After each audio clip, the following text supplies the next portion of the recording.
Welcome to Pindar Poetry. We hope you learned something new. You start by eliminating power and contact problems. First, put both earbuds in the case and charge until the case and earbuds read full.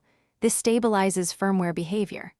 Once done, use 90% plus isopropyl on a soft swab to clean the charging pins and case recess. Dirty contacts cause intermittent charging. Next, on your phone or laptop, forget the Sennheiser device so pairing state clears. These steps ensure the reset that follows will operate on a clean, charged system and not be confounded by. Now you perform the actual reset and firmware reconciliation. This is the core fix. Open the Sennheiser Smart Control app and confirm whether a firmware update is available. Don't update yet. With earbuds in the case and charged, follow the device reset gesture.